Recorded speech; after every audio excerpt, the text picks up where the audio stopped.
dedicated to Eastern and Southern Kentucky. This is WYMT Mountain News This Morning.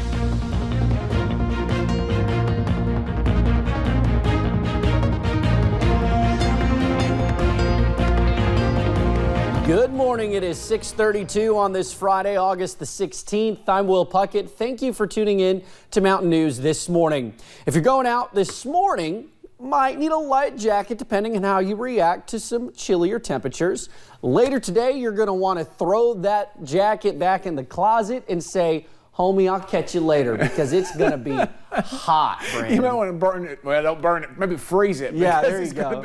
It's going to be miserable later today. And thankfully, not as humid yet, but as we get deeper into the weekend, yeah, it's going to crank back up. But today, not too bad this morning, of course. Guess what? It's foggy. Let's take a look at those numbers across the region there. You're seeing zero visibility, Logan and Williamsburg, close to it there, Middlesboro and Harlan. And remember, anywhere on this map that's 5 miles or less, that's dense fog. Outside WIMT this morning, fog rolling in there, and you see blue skies above it this morning. Satellite radar, just to show you that there's really not much going on. Just wanted to show that to you. We showed you live pinpoint down the radar earlier. Quiet, calm day. 57 in Monticello, 59 in Somerset and Williamsburg, and then you see 65 in Jackson and Pikeville. Those are the warmest spots and coolest spots in the region. Ashland now down to 64. They've dropped a little bit, anywhere between 2 and 7 degrees, actually 2 and 9 degrees cooler this morning than it was this time yesterday. So a big drastic change, and we're going to continue to see, again, those temperatures be pretty chilly as we head through the first part of your day, but heat up as we head deeper in the afternoon. The full forecast on the way here in just a few minutes. Will? All righty, Brandon, thank you. Well, 2 Democratic U.S. lawmakers were banned from visiting Israel after President Trump encouraged the move. Just days from a scheduled trip to Israel, 2 Democratic U.S. Congresswomen, Representatives Rashida Tlaib of Michigan and Ilhan Omar of Minnesota, received a ban from visiting. Israeli officials made the announcement Thursday, shortly after President Trump tweeted that it would show great weakness if Israel allowed the Congresswomen to enter their country. The things that they've said, Omar, Tlaib, what they've said is disgraceful. So I can't imagine why Israel would let them in. Now, Representative Omar called the ban an affront, and the Israeli Prime Minister Benjamin Netanyahu was only feeling the pressure from President Trump. The Israeli Prime Minister, however, argued the visit was an attempt to damage Israel. However, Israel's Interior Minister says he has received and granted a request by Democratic Representative Rashida Tlaib to enter the Israeli-occupied West Bank on humanitarian grounds and to visit her grandmother on the condition she does not promote any boycotting. As far as we know, Omar's ban is still in place. The FDA has unveiled graphic new health warnings it wants to add to cigarette packages and labels. They say the images send a clear message to the public about the consequences of smoking. They show conditions like cancerous tumors, COPD, lost limbs, and macular degeneration. Under a rule proposed by the agency, the images would appear prominently on cigarette packages and ads to protect the public health.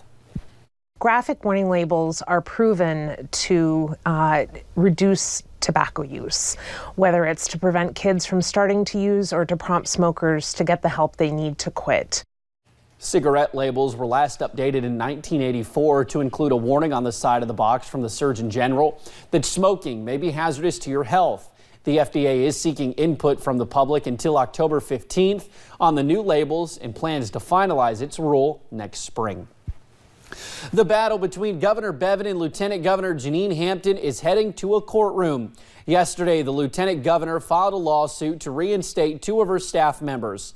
Hampton claims Governor Bevin did not have the authority to fire the 2 staffers. Victor Puente explains the lawsuit in reaction from the governor. Governor Matt Bevin is already involved with several lawsuits pitting him against his Attorney General Andy Beshear. Now his Lieutenant Governor has also filed suit against him. That lawsuit was filed today in Franklin Circuit Court. Janine Hampton's original chief of staff was fired in January just after he filed to run for Secretary of State. Then in May, her deputy chief of staff was dismissed. Josh Harp is her attorney. He told me they wanted an injunction that would force the Personnel Board to honor Hampton's appointments. They're also asking for a ruling that would prevent the Personnel Board from interfering in the future. That suit says the unlawful actions have prevented Hampton from exercising the rights, authority, and privileges attended to her constitutional office, And those unlawful actions constitute an attempt to partially remove Hampton from her position as lieutenant governor.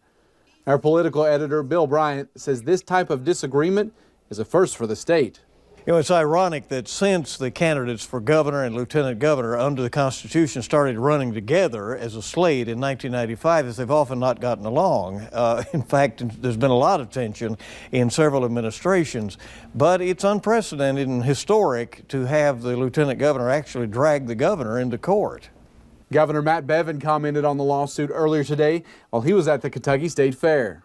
And that's why this is a non-issue. I know you're so excited at the idea of making this into something. It's nothing. There is a process whereby people are hired. There's a process whereby people are let go. And people can try to circumvent that, but at the end of the day, they can't. The process is the process. Josh Harp tells me they have a hearing scheduled for 10 a.m. Monday morning in Franklin Circuit Court. At the Capitol, Victor Puente, WKYT. Now, Josh Harp tells us they have a hearing scheduled for 10 in the morning Monday in Franklin Circuit Court. Well, radio host Matt Jones, a staunch Democrat who is considering running against Senate Majority Leader Mitch McConnell, now plans to release a book about McConnell next summer. The book has the working title, Mitch, Please.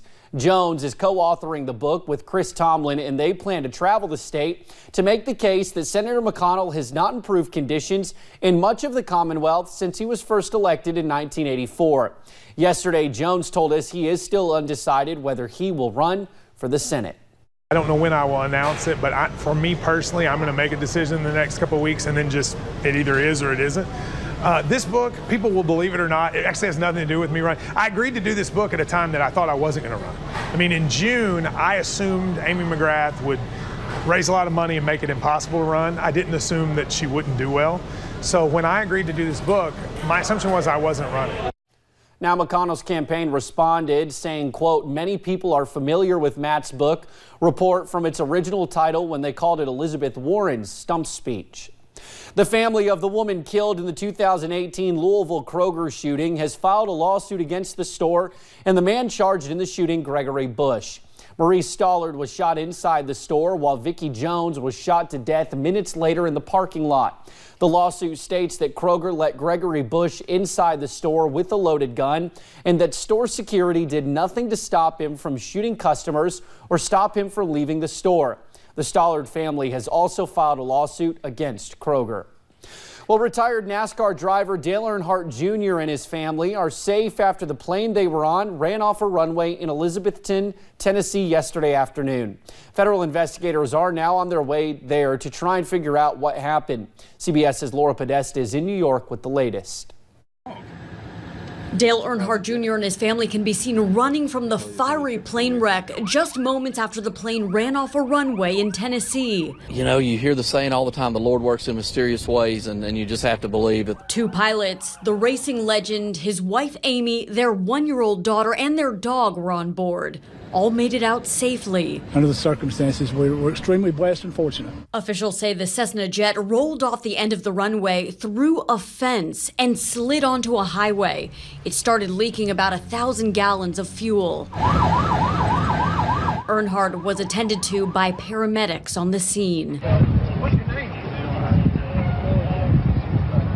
You do look like him. The 44-year-old was then taken to the hospital and later released. It's Earnhardt! Earnhardt retired from racing in 2017. He was on his way to nearby Bristol Motor Speedway as a TV analyst for this weekend's race. He's probably one of the number one, idols that anyone in racing, could ever have. So to know that he's okay is definitely huge. Known to his fans as Junior, he took the checkered flag 26 times in his career. He's also the son of the iconic Dale Earnhardt Sr., who died in a crash while racing in 2001. Dale's a little legend around here because of his dad and everything he did for NASCAR, so it's really good to hear that he's okay.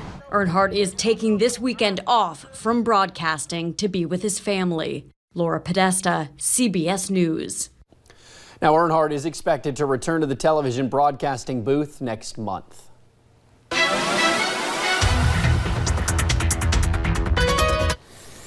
641, and we're still tracking some fog across the area. Some traffic moving in downtown Whitesburg this morning, but you can see the horizon there filled with that fog and zero visibility. Logan, Williamsburg, close to it there in Harlan, and lots of visibility issues down south, so be aware of that. Satellite radar, no major issues this morning, so we're going to move right on to the temperatures. 50s down in the parts of Lake Cumberland and the I-75 corridor, and temperatures continue to drop. 65 in Jackson is the warmest spot, and that's the only spot left that's in the mid-60s there. Everybody else dropping into the low 60s. So out the door, about 63, give or take a degree or two, especially those southern counties. But we're heading toward 89 this afternoon. Mostly sunny skies. Humidity is going to slowly creep up this weekend, though, which we'll talk more about here in just a couple minutes. Looks pretty steamy. Will? All righty, Brandon. Thank you, sir. Well, we'll have stories that are trending on WYMT.com next. As always, thank you for joining us right here on Mountain News this morning.